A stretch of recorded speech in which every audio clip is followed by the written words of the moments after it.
a dark maroon large truck. And the truck here, you'll see it shortly. There's a body shop here that has a surveillance camera pointing northbound, and there's also a camera angle pointing this way, pointing west, that was able to capture the truck. The actual collision itself here in the crosswalk on Darrington was not captured on video. And so this on the right is the camera angle pointing towards north. We will see the truck emerge out of this parking spot and travel this way.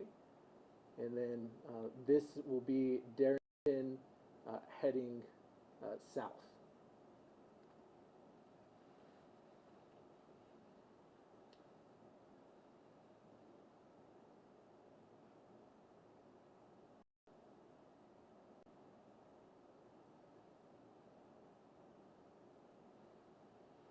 As I mentioned, the collision occurs off screen.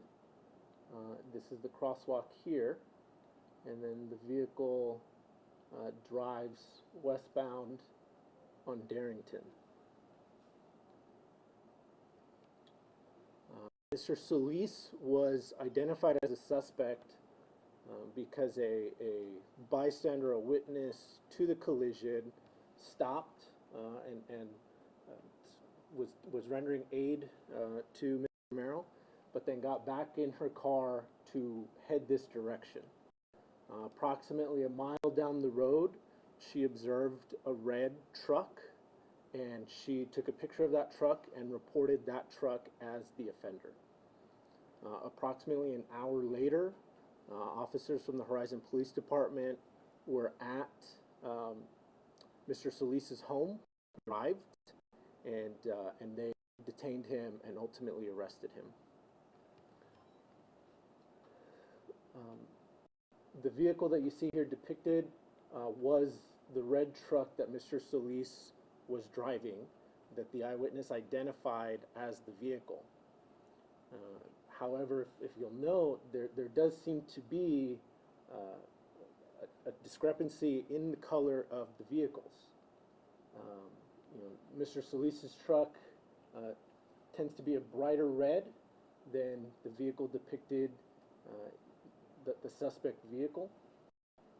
You'll also note there is a white racing stripe, running stripe along the side of the suspect vehicle that is not on Mr. Solis's, and it appears on both sides of the vehicle. Additionally, on the suspect vehicle, Mr. Solis's vehicle, there is a decal above the rear tire that does not appear to be on the suspect vehicle. Additionally, if you observe the suspect vehicle, there appears to be four bars that enclose the front grille. Mr. Solis's truck has that, as well as two very prominent metal bars that are not on the suspect vehicle.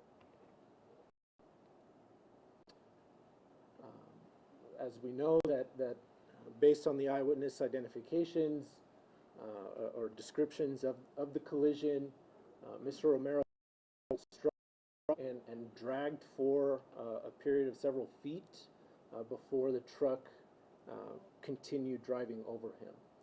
There was no damage, apparent damage to Mr. Solis's red truck. Additionally, investigators swabbed the bottom portion of Mr. Solis's vehicle to identify any blood or bodily fluids that would have been left by Mr. Romero, and ultimately a swab of the entire portion of the undercarriage of Mr. Solis's vehicle was negative.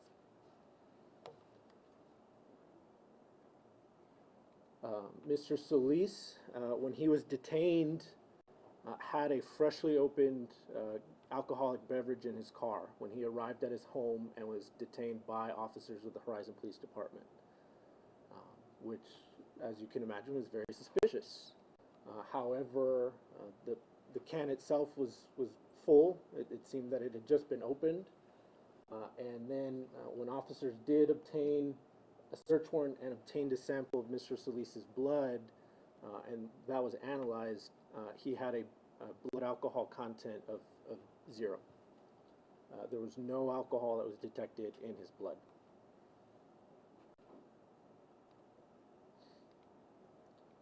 Additionally, one of the other eyewitnesses that was at the scene stated that the driver of the suspect vehicle appeared to be a young Hispanic male, potentially in his 20s. Mr. Solis is substantially older than that. And so, but I had mentioned, Mr. Solis was originally identified as a suspect because one of the bystanders drove in the direction of the dark maroon suspect vehicle and ultimately identified his red truck as the vehicle. You know, I will say that you know, wrongful convictions do happen. Wrongful prosecutions have started, and they've done studies on this. And one of the most common factors in these types of cases are poor eyewitness identification or mistaken eyewitness identifications. Based on the time frame and how quick that suspect vehicle went down Barrington, I don't know if the eyewitness, if she saw a first red truck and that was it. You know, we have reviewed the surveillance video ourselves, and even in the minutes before and after, there are other red trucks driving in this area. If anybody's familiar with this portion of Eastlake or of Horizon and Darrington Boulevard, it is rush hour between 5 and 7 p.m. This is an extremely busy intersection. There is a multitude of vehicle traffic, and there are a substantial number of red trucks that were driving in and around that area, even in the minutes before the traffic collision. Ultimately, you know, this incident happened in 2024. It was indicted by my predecessor's office. When we took office at the beginning of this year, this case was scheduled for trial, and when we reviewed it closely, we did not feel that we could proceed in good faith, in good conscience, after reviewing this and the testing that was done afterwards. Certainly, we did not feel we could prove it beyond a reasonable doubt that Mr. Solis is the person who was driving that car, or that it was even his car to begin with. And there are concerns that it is not Mr. Solis at all. Certainly, we do not feel that we could prove it beyond a reasonable doubt. And so we are asking, you know, for anybody that was there or was at that intersection, or if you know somebody who owns a maroon crew cab pickup truck. Again, the collision happened approximately a year and a half ago on February 7th, 2024 at approximately 6 p.m. And we will distribute a portion of the surveillance video. If anybody recognizes that, they're encouraged to call the Horizon Police Department at the number identified, 915-852-1047.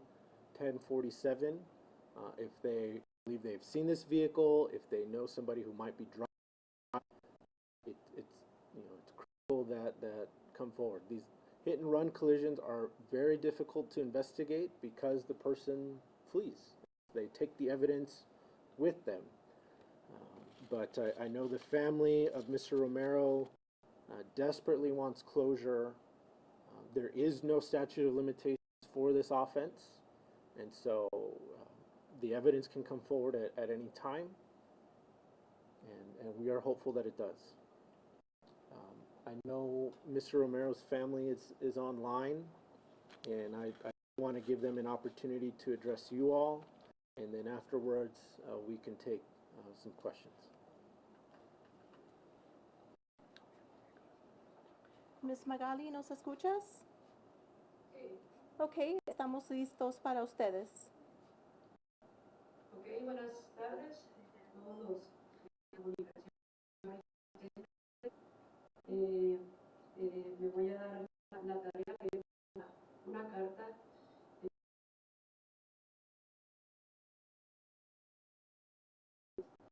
al momento de, pues, de tener esta información que pues, el fiscal Montoya les acaba de revelar. Y comienza de la siguiente manera. Como ya es de su conocimiento, el pasado 7 de febrero del 2024, nuestro hijo y hermano Miguel Ángel Romero Flores fue víctima de un crimen en el cual perdió la vida a los 17 años de edad. Desde ese momento, el proceso al que nos hemos enfrentado día con día es muy complicado.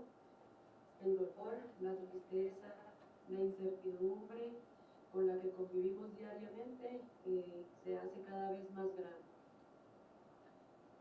Al día de hoy ha pasado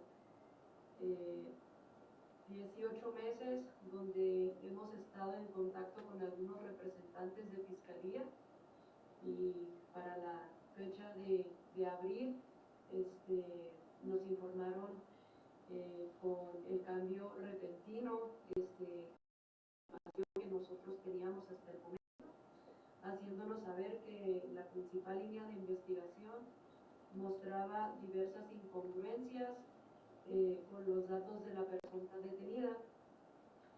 Es por ello que estamos ahorita ante ustedes, agradeciendo primeramente todo este tiempo el apoyo con cada una de sus oraciones y atenciones hacia nuestra familia, pidiéndoles de nueva cuenta a todos aquellos testigos que presenciaron de forma directa nos ayuden a encontrar nueva y real evidencia de los hechos de aquel día para dar con la persona que realmente es responsable del incidente. Nuestra familia les pide de todo corazón que hagan la denuncia correspondiente si saben o conocen al responsable. Datos de su domicilio, características del vehículo o lugar del trabajo donde podamos dar con el paradero de dicha persona. Esta información puede ser anónima directamente con el Departamento de Policía de Horizon City, con alguno de nosotros, incluso con el Departamento de Fiscalía.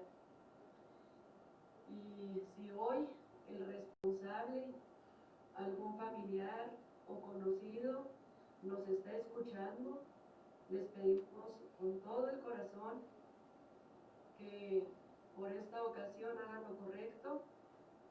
No nos gustaría que otras personas pasaran por la misma situación. Nuestra familia solo desea justicia en memoria de nuestro ser amado.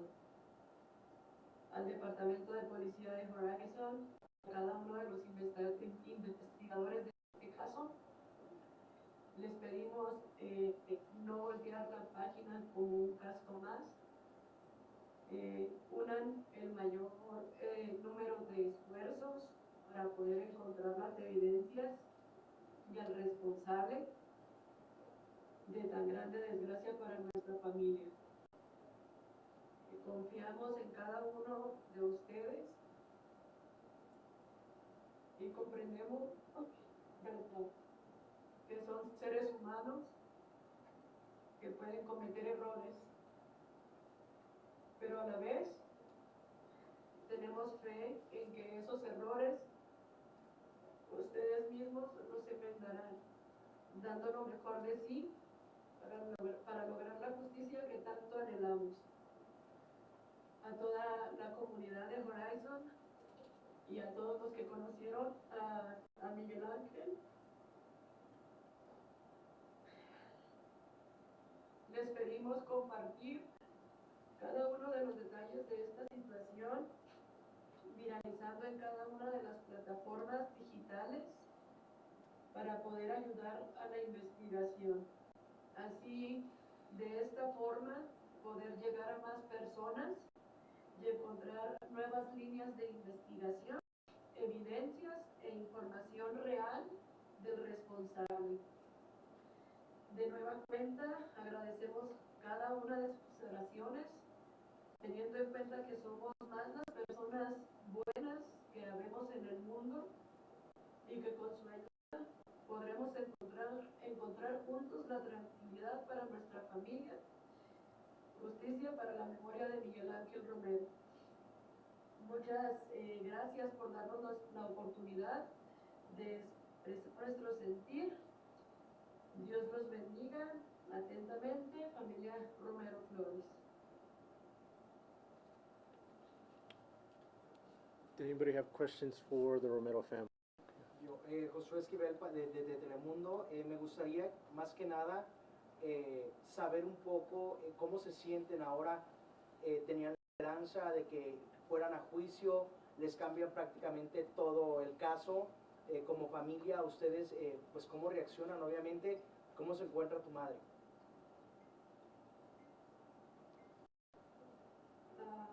Bueno, antes de contestar su pregunta, perdón, mi madre también hizo una pequeña reseña de lo que les quería decir, si me dan permiso.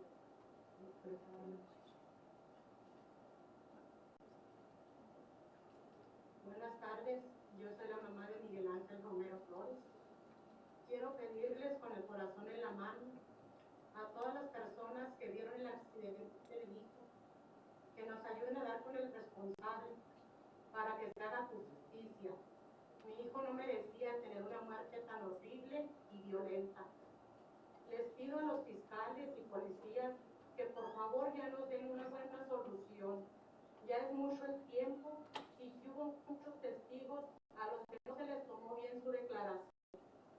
Lo único que pedimos es justicia para honrar la memoria de mi hijo y que ya descanse en paz, ya que ha habido muchas incoherencias en el caso. En un principio que detuvieron a Óscar Solís, dijeron que iba alcoholizado. Se le encontró cerveza en la camioneta y la esposa aceptó que había salido a beber con sus amigos. Los oficiales detectaron un olor a alcohol en su aliento. Y ahora nos salen con muchas cosas que no van. Yo pienso que si el señor Óscar realmente se cree inocente, ¿por qué se negó a que le hicieran los análisis de sangre en cuanto lo arrestaron? Otra cosa muy importante, cuando los policías lo detuvieron y lo colocaron en la parte trasera de una patrulla, le comentaron los oficiales que estaban investigando un accidente y mientras estaban grabando, el señor Óscar soltó algo sin que le pidieran y preguntó si se trataba del niño que fue atropellado y luego declaró que el niño fue atropellado ayer. O sea, ¿de qué está hablando? Si no andaba borracho o intoxicado, ¿de dónde vino esa declaración? Y todo esto que estoy afirmando lo tengo en el reporte policíaco que nos dejó la policía de mi hijo. Y lo único que deseamos, y no vamos a parar hasta que se vea que se haga justicia para mi hijo Miguel Ángel Romero Flores. Se lo pido de todo corazón y que se pongan en nuestros zapatos. Ustedes también pueden tener hijos, nietos, sobrinos, y no queremos que les pase una cosa similar. Se los pido con el corazón en la mano. Dios los bendiga. Gracias.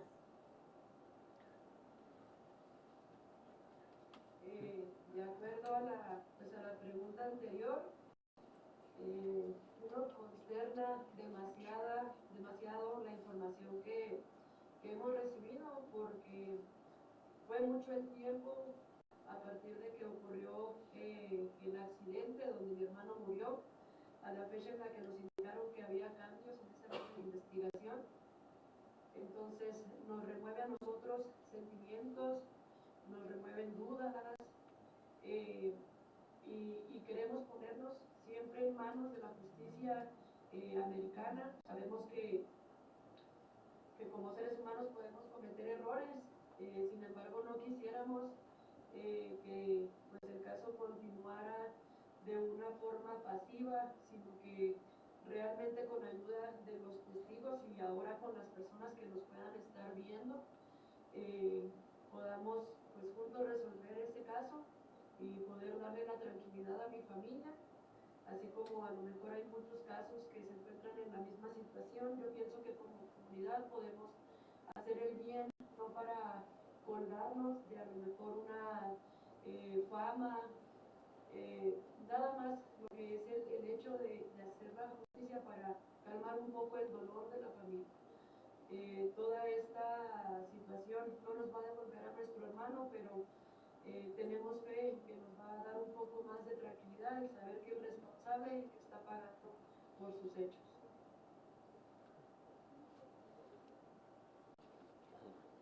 Any other questions for the Romero? ¿Ustedes creen en lo que se está presentando aquí por parte de la Fiscalía, de que no se trata de esta persona, a pesar de que usted, señora, leyó el reporte de la policía? ¿Confía en el proceso, en lo que se está llevando a cabo? ¿Cuál es su sentir? Pues hasta ahorita yo estoy bien enfocada, porque lo primero nos dijeron unas cosas, cambiaron de fiscales, nos decían otra, y ahora nos salen con otra. No sabemos a quién hacerles caso, si la policía, los fiscales, no sé si los jueces ya hayan involucrados, porque pues realmente pues esto no se debe de quedar así. Murió una persona, no un animal.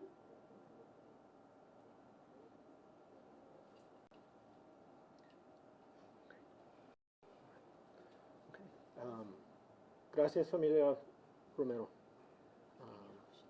Yeah, questions for Mayor for the office? Yes, sir. There's quite a few pieces of evidence that sort of go against prosecuting Mr. Solis. Right. Was all that information known to the prosecutors when they originally brought this case? It evolved over time. I mean, the testing does take some period of time, and I do want to say this about the Horizon Police Department. There was probable cause to arrest Mr. Solis. They had an eyewitness that identified his vehicle. He was found under very suspicious circumstances, and as I believe it's been reported, he's been twice convicted of DWI.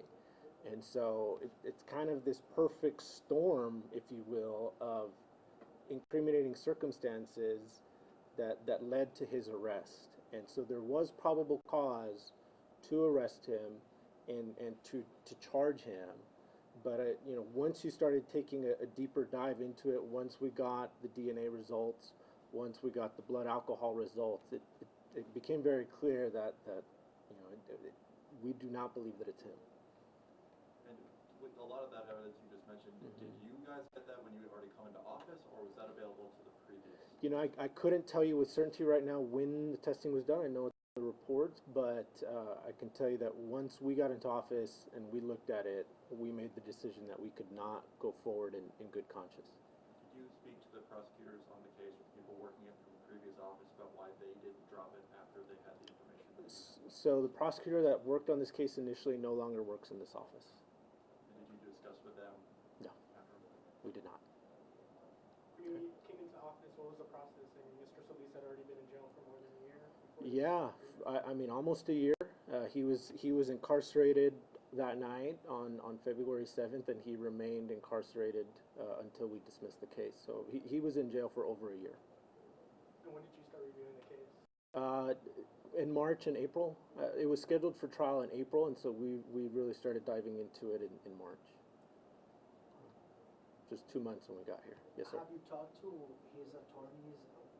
What are they thoughts regarding this case? Yeah. What is he thinking about We, this decision? I mean, we spoke to, I mean, as the case was getting ready for trial, we were in touch with his lawyer, Derek Wyatt, and at some point, Mr. Wyatt did share some of the work his private investigator had done, and they had obviously noted some of the discrepancies that we saw as well, and so I know he's commented on social media and you know, I'm certain that he believes dismissal was the appropriate outcome as well. You mentioned some tests that your team was hoping to get back. Is it common practice to bring charges of this degree when you don't have all of those tests or results back with all the information? Well, when we took office, the testing was done. So it was done when we took office in January of 2025. And so normally it varies. So DNA testing can take up to 6 months at the DPS lab. It varies from case to case. Same thing with the blood testing. It takes several months. And so every case is different. But yes, in murder cases, police officers often make arrests before the testing results are completed because it takes several weeks. And so if we have identified a suspect, if there is probable cause, police will arrest somebody while the testing is pending. And then is Mr. Solis cleared, or is he still part of this investigation? You know, that's a tough question to answer. I mean, I will tell you that looking at the discrepancies between the vehicles, I feel confident saying beyond a reasonable doubt that it was not his car. At the moment of the accident, was Miguel walking by himself, or there were more people? He was the only one walking through the crosswalk. Yeah. Was there anything in particular that your office, once you guys really started to review, said, oh, wait a minute, this really doesn't match the other information that we have? How did we miss this? How did the other prosecutor? You know, I was not working on the case personally directly, and so I can't tell you about the mindset of the lawyer that was working on the case here in our office. But I will tell you, I mean, one of the most glaring things was, you know, the prior administration had charged him with, you know, intoxication, manslaughter, DWI third, felony murder in the course of DWI third. And once we looked at the blood alcohol report that indicated there was no alcohol in his system, well, that became a very obvious problem with the case. Then the next step was, well, was it even him? Was it even his car, right? And so it was kind of, clearly we were not going to be able to prove intoxication due to the blood results. And then the deeper dive into, was it even his vehicle in the first place? You mentioned this does happen where someone gets charged but then you get more information and you then have to dismiss them or drop them. Right. How does that make you feel when you do have to drop them?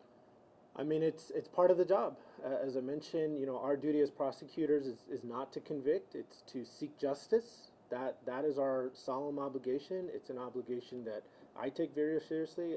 It's an obligation and responsibility that all of the assistant district attorneys understand. It's something that we emphasize constantly. You know, one of the things that I reiterate in our monthly meetings is just the magnitude of what we are dealing with here every single day. I mean, we literally have people's lives and their liberty in our hands and in the decisions that we make. And so it's something that, like I said, we take very, very seriously. I take very seriously, and I make sure that everybody that works here takes it very seriously. And so, yeah, sometimes we have to make tough decisions, but, you know, particularly on cases like this, where if we do not have the right person, you know, the true offender is still out there. Horizon PD says they still have lab results pending. You aware of what those are and whether that would change your calculus? So we have asked for additional kinds of testing, and we are still working and collaborating with the Horizon Police Department. So I don't want to get into that just anymore. You can't tell us what kind of testing? Can't, no. Okay. Mr. Wyatt said that this is a perfect example of the criminal justice system working. Is this how you see it? I do. I think, you know, everybody in this case, I think, did their job. And I think, like I mentioned, the Horizon Police Department had probable cause that Mr. Solis was their suspect. I think they were justified in making the arrest. It's something that we needed to take a closer look at, and once we started getting ready for the trial date, and we realized this was not something that we can prove beyond a reasonable doubt. And so I would agree with the sentiment that in this case, the system worked.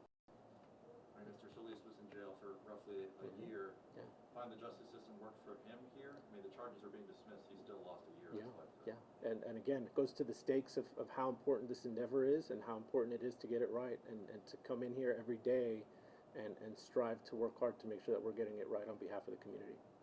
How hard is it to tell a family who has believed that the suspect has been caught for over a year, telling them that the case is still going to be ongoing? Yeah, I mean, you know, you heard it directly from the Romero family. It's certainly something that we don't take joy in, but again, we operate in a field of honesty, and we want to be open and upfront about the strength of the evidence and what the evidence actually shows. All right. You Well, say you talked last question. Okay. To one of the person who was able to see the truck leaving the scene. Right.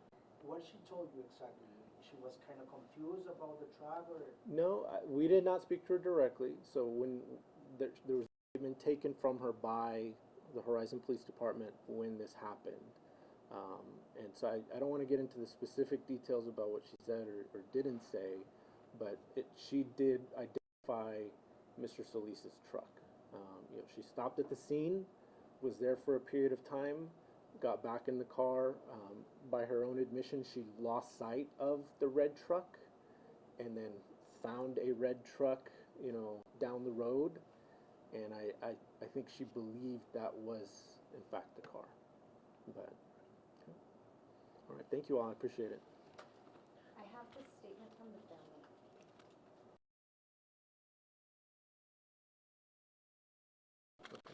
All right, thank you all.